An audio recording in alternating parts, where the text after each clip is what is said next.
Hello, everybody. Making a video I have been meaning to make for quite a while on, as the title says, on female sexuality. Um, there's a really popular YouTube interview released within the last week of Eric Weinstein on Williams, modern wisdom guy. Anyway, he had Eric Weinstein back on for a second time. They have a long, meandering conversation, a lot about physics and just the kind of weird state of the world. But they touched on the trans issue in association with what's going on with all the boys going right wing. So they got into the trans subject, and Eric Weinstein said something that really surprised me and impressed me. And he said, with the trans thing, we're trying to not get male homosexuality wrong again.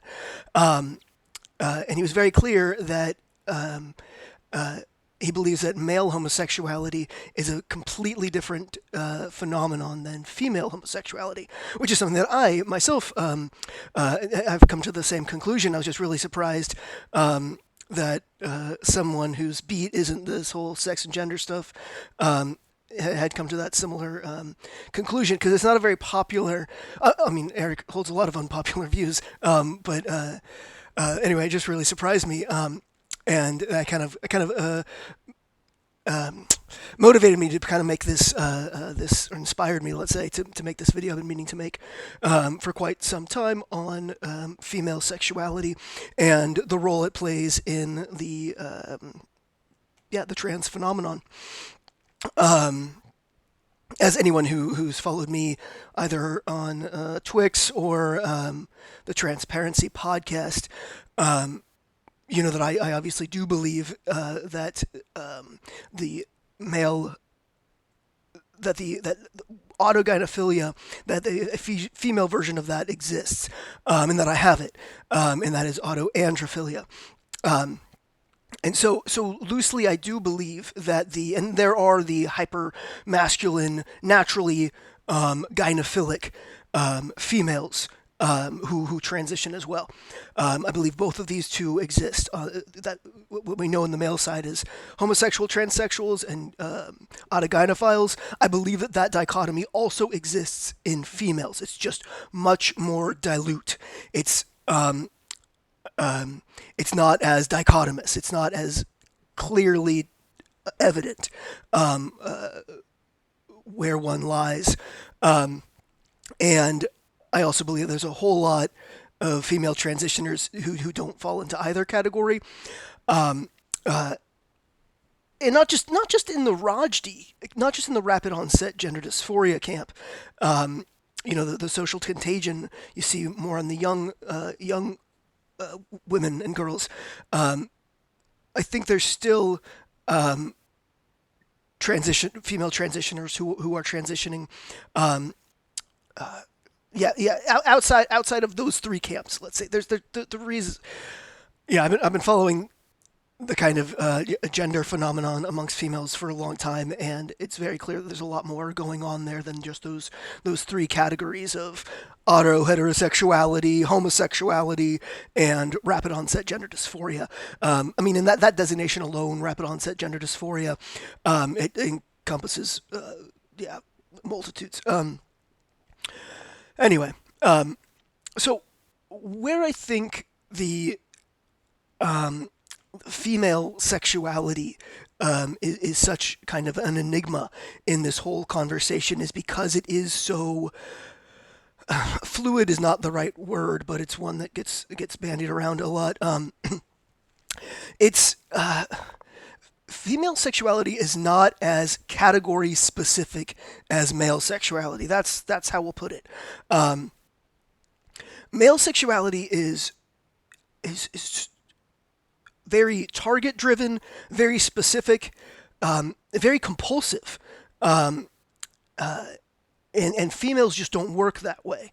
And so I feel like we get into trouble when we are trying to apply that dichotomy of homosexuality and heterosexuality that you can clearly see in males. I don't think it. I know it doesn't exist as such in females. There are 100%. There are women who are strictly heterosexual and strictly homosexual. Those women definitely exist, but I think they're a minority. I suspect most women are kind of fluid in relation to their attractions, because female sexuality is just so relationally driven and is much more related to feelings of intimacy and emotional attachment and identity, personal identity, actually. Whereas male sexuality is just a physiological force in and of itself. That really is mostly unimpacted by identity formation, bonds of intimacy. You don't hear about men who've been married to a woman, got a close relationship with a male friend, decide that friendship is just so close that it's now taking on a romantic level that just doesn't. I mean, it happens in the kind of fiction that women write, but it doesn't exist in reality. Male sexuality just doesn't work like that. Whereas women, that can happen with women, where like an intimate bond can spark a sexual connection where there were no those sexual feelings didn't exist, independent of that intimacy bond. I think that most hear about demisexuality a lot lately. The kids saying that they're demisexual. I think demisexuality, all that means is you need to have an emotional connection with someone before you can feel physical attraction towards them. I think that's kind of the standard female sexuality, is demisexuality. Again, because our sexuality just isn't that target and category specific like male sexuality is. I get myself in trouble on the Bird app on quite frequently because I talk about the fact that male homosexuality and female homosexuality are completely different things, and lesbians are many of them, were with men until they decided they were lesbians in middle age. And vice versa. A lot happens where young women will identify as lesbians and know themselves to be lesbian until, again, suddenly falling in love with a man.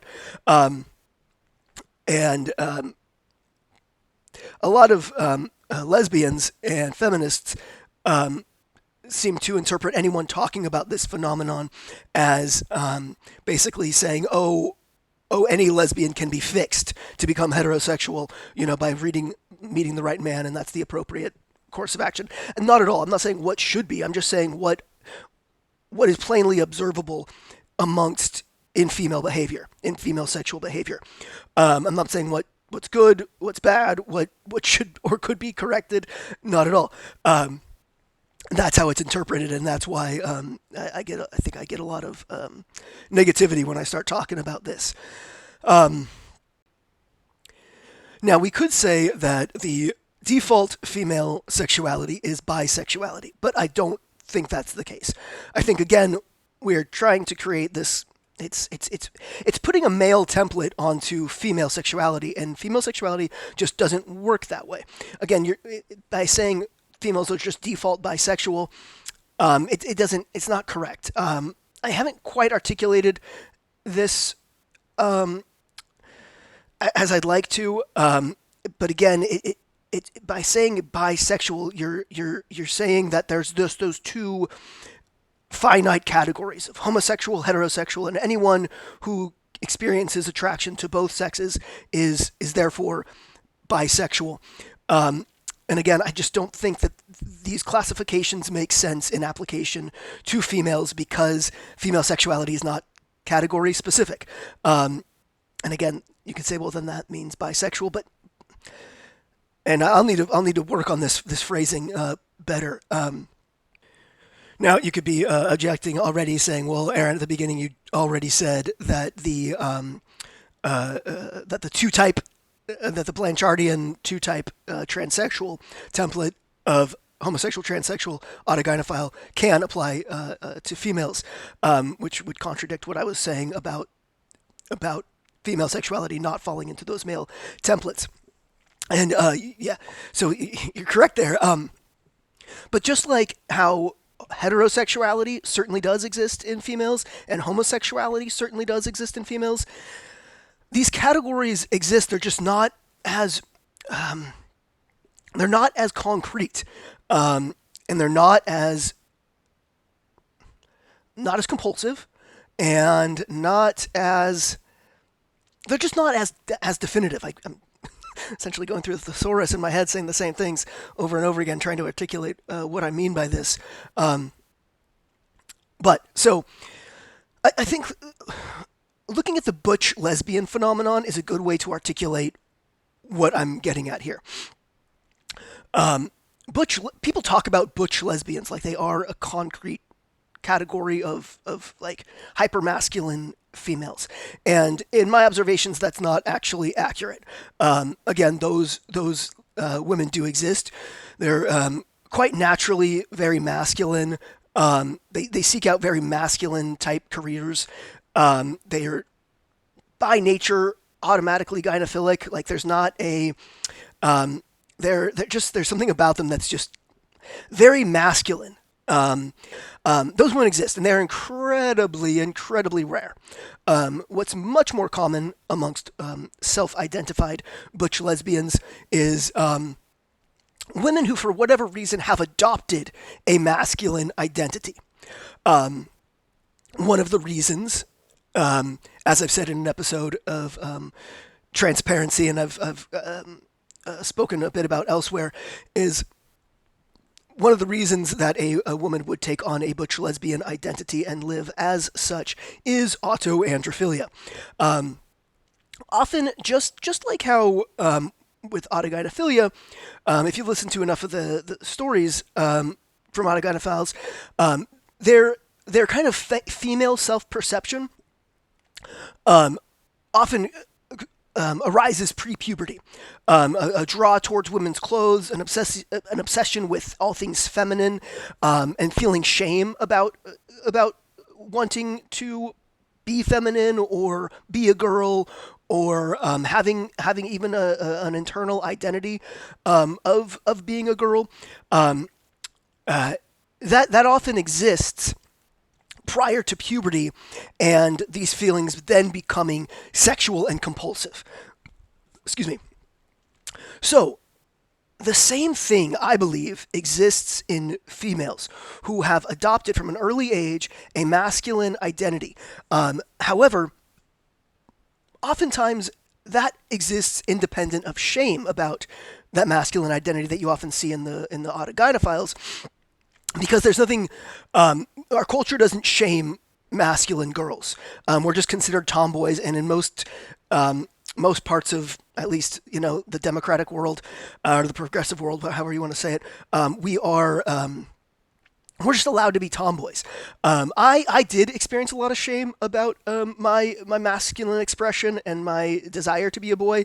I grew up in a conservative household, and was constantly being reminded that my behavior was inappropriate for a girl, and God made me a girl, and girls behave this way, and yada yada.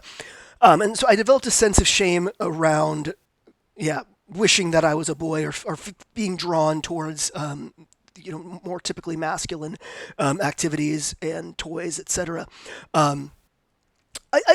Shame wasn't my parents' intent. Well, it definitely wasn't their intention, but I think it was just the result of constantly getting that message that there was something wrong with what I was doing. And I expected to outgrow it, and then when the older I got, the more shameful it felt. Anyway, I'm just one data point in all of this. But I think for most females that doesn't exist. There isn't much of a shaming around females being masculine. And also, distinct from autogynephilia, our sexuality is not compulsive, and it's nowhere near as intense. Now, obviously, if you are of the opinion that autogynephilia is a fetish or even a paraphilia, I hate the semantics of all this, but if your understanding of autogynephilia is that it's a fetish for women's clothes or just being turned on by female, like embodying female anatomy. Well, you're correct. There's that, but it is a manifestation of something much deeper, um, and um, and I think we have to understand that much deeper facet in order to understand its application in females.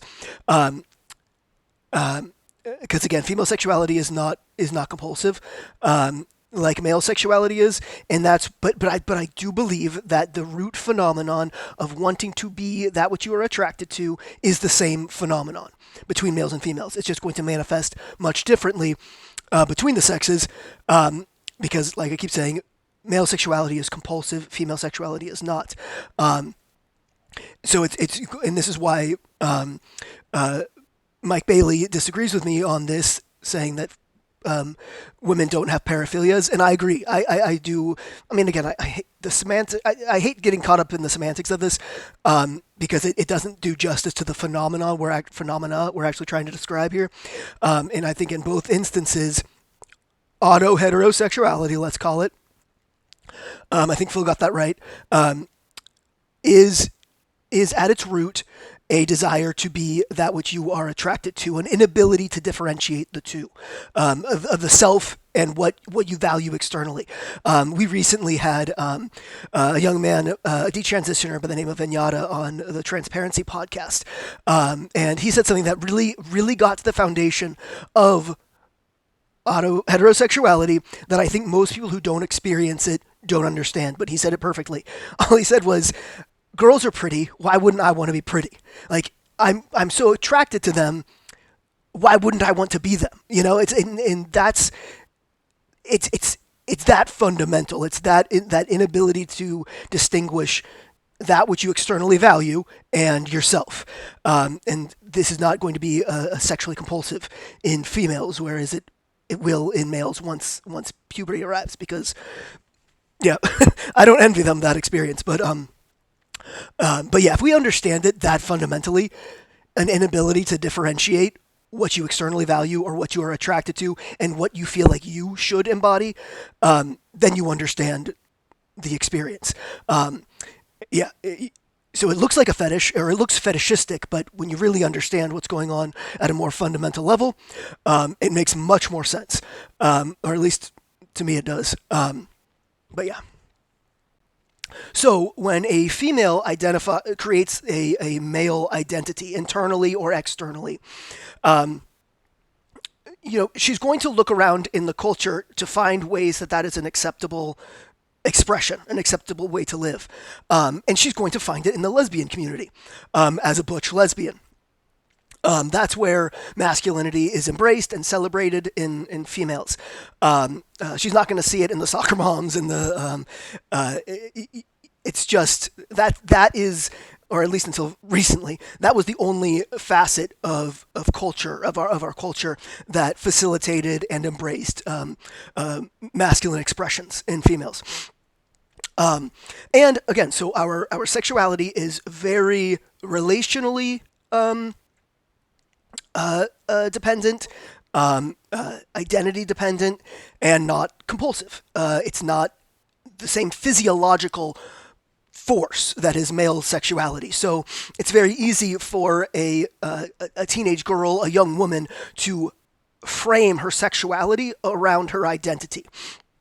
So that is how I believe that we have so many butch lesbians who then transition to male once they realize that's an option, and then often find that they are actually attracted to men once they've been able to materialize their masculine identity, literally embody their masculine identity, and that lesbian dynamic is no longer serving the need that it once did. And on top of that, throw in testosterone, which turns your libido up to 11, and any kind of underlying heterosexual attractions are no longer easy to ignore or, deny, ignore. It really brings things to the fore that under normal circumstances could be ignored. And that's why, I believe that we have so many lesbians who are transitioning and then becoming gay men. Quotes in there. However, because female sexuality is so diffuse is another good word. That propensity for same-sex attraction is still there. That gynephilia, if you will, is still often there. In some, I mean, plenty of say that basically post testosterone they lost all attraction to women and became really attracted to men. But others report basically being functionally bisexual and preferring relationships with women just because they feel greater emotional intimacy in relationships with women. But all of these reports, it just, again, I've been reading this and observing this for years, and when you compare it to the males, it's just a completely different ballpark. And continuing to pretend that male homosexuality and female homosexuality are the same thing is it's just doing a disservice, I think, to women, because I think in the long run, it's better to really understand female sexuality and not continue. It seems to be like a political agenda, pretending that female sexuality is as concrete and definitive as male sexuality. It seems like a political agenda because all of these, a lot of the vitriol I get on Twitter in response to these statements, it's all mostly ad hominem attacks and just really venomous and not really addressing the substance of what I'm saying, which is obviously clearly indicative of insecurity on their part and not like an inaccuracy on my part. Because then when I'll have one-on-one private conversations, in DMs, that's when the honesty is there. It's like, okay, yeah, my ex-girlfriend had, was with this man, or after we dated this man, like the insistence that a lesbian is a purely same-sex attracted female, it just seems like a political stance and not one grounded in reality. Long story short, I think to understand what's happening behind females seeking transition, it requires a depth of understanding of female sexuality, and it requires confronting uncomfortable truths. And it's kind of difficult considering the people at the forefront of the trans war, as it were, have always been feminists. They were there first since the 70s. And they've done a lot of good work. But I think with the scope of this now and how much it's impacting young women directly, it's time that we understood what's going on with young women, what's motivating them. And in order to do that, we do have to understand the nuances of female sexuality and stop pretending that it works the same as male sexuality. It seems almost kind of misogynistic to paint female sexuality with the male brush. The formatting just does not translate well, and it's only doing a disservice to women, not men. To do this. And but again, I get it. When you say female sexuality is fluid, that's read as, oh, wait till you meet the right man, etc. is what they hear and why they object. And again, I understand that. But we do still have to face the truth of the matter, which is, yeah, female sexuality is not set in stone, the way that male sexuality is, and it's very, very context dependent. And yeah, we have to understand that in order to be able to help young women understand themselves and yeah, what they need out of life, other than, that won't be solved with testosterone. Thanks for listening.